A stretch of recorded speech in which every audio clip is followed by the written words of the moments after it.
Cek one. Berita wajib. Cool Edit Pro. Berita wajib. Sounds beyond. Berita wajib.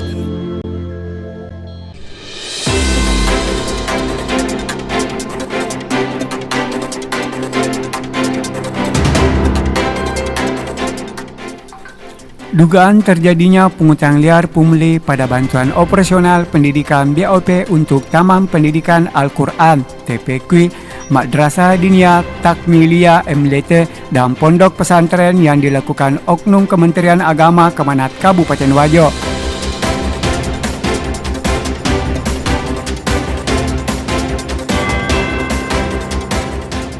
Kembali mendapat sorotan dari Pelita Hukum Independen PHI Kabupaten Wajo pada hari Jumat 5 Maret 2021.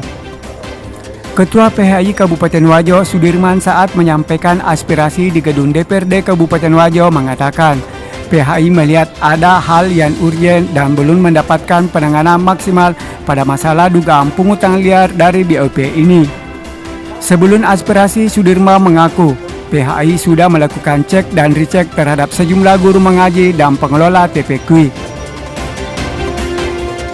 Dari hal itu, PHI mendapatkan informasi bahwa rata-rata penerima bantuan diminta uang oleh oknum Kemenak antara 1,5 sampai 2,5 juta. Bahkan sebelum aspirasi, advokat ini memaparkan ada 8 orang guru mengaji yang datang menemui dan mengakui jika mereka diminta uang tanda jasa baik melalui telepon maupun permintaan langsung.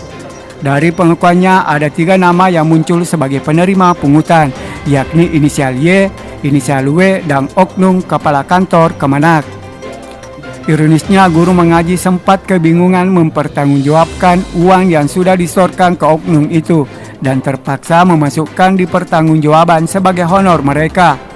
Sudirman menegaskan inti dari aspirasi ini adalah PHI mengharapkan itikat baik dari Kemenak untuk mengakui dan mencarikan jalan penyelesaian kepada guru mengaji penerima bantuan ini. Mendengar hal itu, salah satu penerima aspirasi Haji Mustafa dari fraksi Gerindra mengingatkan kepada Kemenak agar menyampaikan hal yang sebenarnya. Ia menambahkan pungutan boleh saja selama ada landasan hukumnya dan dapat dipertanggungjawabkan. Tapi jika tidak, ini adalah perbuatan yang sangat memalukan. Setelah mendengarkan warning dari PHI dan DPRD, Kepala Seksi Pondok Pesantren Kemenak Kabupaten Wajo Muhammad Yusuf yang awalnya selalu menyangkal, akhirnya mengakui adanya pungutan dan mengaku siap mengembalikan dana tersebut. Begitupun halnya dengan Kepala Kantor Kementerian Agama Kabupaten Wajo Haji Anwar Amin yang dulunya selalu ikut menyangkal dan terkesan lepas tanggung jawab, akhirnya ikut mengakui perbuatannya dan menyatakan siap melakukan pengembalian dana. Sementara itu, Ketua Tim Penerima Aspirasi Haji Suradi Bohari berharap masalah ini bisa diselesaikan dengan baik. Dari Kabupaten Wajo, Idi Prekendes, Wajo TV melaporkan. Apa yang kami tampilkan hari ini berusaha berbeda dengan apa yang ditampilkan sebelumnya, meskipun objeknya adalah hal yang sama. Jadi Pelita Hukum Independen itu kalau sudah turun menyampaikan aspirasi seperti ini, alhamdulillah itu sudah ada hasil wawancara, baik audio, video, dokumen dan seterusnya, sehingga tidak penting sebenarnya apakah objek yang diaspirasikan itu mau diakui atau tidak. Tetapi yang paling penting bagi kami beritikat baik untuk menyelesaikan atau tidak. Kalau tidak, ya ada ranah proses hukum selanjutnya. Kalau hari ini misalnya masih samar-samar, insya Allah PHI kemas. Kalau di kepenyidikan itu sudah terpenuhi 2 alat bukti yang cukup, boleh kita berdiskusi tidak terpenuhi atau terpenuhinya. Seperti itu. Jadi kebiasaan PHI seperti itu. Jadi sebelum turun ke sini, saya sudah ketemu dengan 6 guru mengaji. Pak Kadir ketemu 1 guru mengaji, tapi guru mengaji itu mengaku mewakili beberapa temannya dari kecamatan lain. Jadi ya 2 ya, berarti sudah 8. Dan kami tidak berhenti tanpa mengurangi rasa hormat kami tidak berhenti menelusuri ini sebelum mendapatkan orang yang mengaku berinteraksi langsung dengan beliau Kepala Kementerian Agama Kabupaten Wajo. Kalau sampai di inisial W yang staf itu kami anggap itu biasa-biasa saja, karena bisa saja berhenti cuma sampai di situ. Kalau sampai di inisial Y, kami juga menganggap ya satu tingkat biasa, ya kan, seperti itu. Dan yang paling penting, temuan kami tidak terkait hanya dengan BOP COVID, tapi BOP sebelum COVID, Februari 2020 ada kami dapatkan masih temannya Pak Kasih yang pindah ke Sinjai, ibu mantan kepala madrasah di ujung Perak, ada kami dapatkan. Jadi saya pikir kalau MPH itu sudah turun itu ya karena kami tidak mau dianggap menuduh, dianggap ada kepentingan, dianggap menyudutkan atau mewakili kepentingan tertentu, apalagi terkait dengan jabatan dan seterusnya, seperti itu. Kemudian ya saya mulai bahwa BOP ini saya secara kelembagaan meskipun menyampaikan hal yang sampai bisa menegaskan bahwa memang ada pungutan. Nilainya bervariasi, ada yang 1,5 juta, ada yang 1,7 juta, ada yang 2,5 juta. Itu untuk dana COVID, bantuan COVID. Ada 3 varian. Untuk non COVID Februari tahun lalu itu lebih tinggi lagi, 5 juta.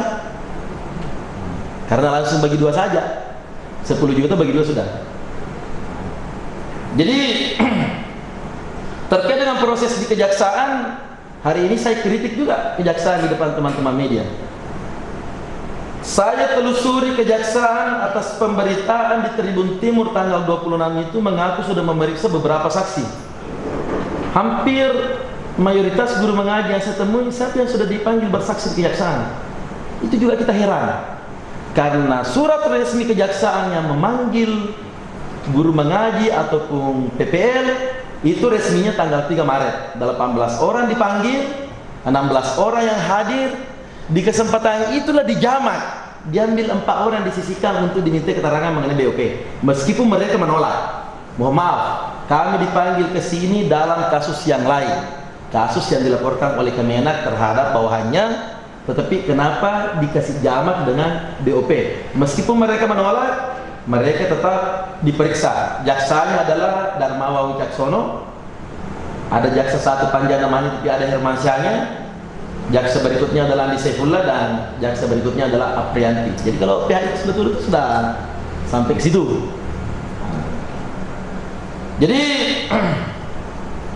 modus yang ditemukan PHI di lapangan adalah pada modusnya, yaitu pada izin operasional. Di situ pintu masuknya. Ya, meskipun mungkin Kemenak akan membantah itu, tetapi kami menyimpulkan lewat izin operasional lah pintu masuknya, ada peluang untuk meminta dana itu. Karena TPQ yang Taman Pendidikan Kurang atau tempat pengajian kurang ini yang berhak menerima BOP yang ada izin operasionalnya. Dari sekian banyak guru mengaji yang kami temui itu, hanya 1 TPQ yang memegang aslinya itu hijau, izin operasional. Lainnya hanya fotokopi. Barangnya juga kami sudah dapatkan. Jadi kami tidak, mohon maaf, kami tidak seperti DPR kemarin itu bahwa tolong minta data penerimanya. Kalau kami sudah lengkap. Yang tahap 1, 2, 3, 4 sudah punya. Yang di lingkari biru ini sudah ditemu semuanya. Coba bayangkan Pak. Kalau yang di lingkari biru ini tahap 4 ini sudah ditemu semua ini. Jadi, dan disertai dengan rekaman. Meskipun mereka tidak mau rekam dengan berbagai cara, kami rekam dengan catatan kami tidak akan munculkan itu. Tetapi kalau sudah diproses hukum, tidak ada jalan keluar yang lain, kami akan munculkan. Kalau minta diputarkan di ruangan ini sepanjang tidak keberatan, kami pun akan putarkan. Nah, seperti itu. Jadi itu cara-cara kerja PHI. Ini juga menjadi pembelajaran bagi yang sering lapor-lapor kepala desa, lapor ini, lapor ini. Geras saya melihat yang seperti itu. Jadi ini PHI berusaha menampilkan metode pembelajaran. Nah, kalau mau lapor sudah terbukti duluan versi PHI baru lapor. Jadi kalau kita sudah pegang data, lucu Pak, sudah RDP baru minta data, konyol namanya itu. Kalau di RDP baru minta data itu konyol namanya. Mohon maaf ya. Ini juga untuk DPRD yang lebih baik ke depannya. DPRD ini menerima aspirasi tanggal 24, mestinya sudah membentuk tim turun temui guru mengaji. PHI ini pada ada anggarannya. Anggarannya adalah kami ini pengacara, Pak Wahyu pengacara, Pak Yasin pegawai perusahaan, Bang Kadir pegawai perusahaan. 3% dari penghasilan kami, tidak sampai 5% itu sudah berjalan operasi seperti ini. Jadi ya jangan berharap juga ada lapangan-lapangan. Saya tidak ada lapangan di PHI. Yang ada adalah itikat baik atau proses hukum. Kalaupun beritikat baik tidak akan menjadi uang. Kalaupun proses hukum ya mohon maaf, berarti cara untuk itikat baik sudah tidak bisa ada lagi yang bisa ditempuh. Seperti itu. Step 1. Berita wajib. Cool Edit Pro 2. Berita wajib. Sounds beyond. Berita wajib.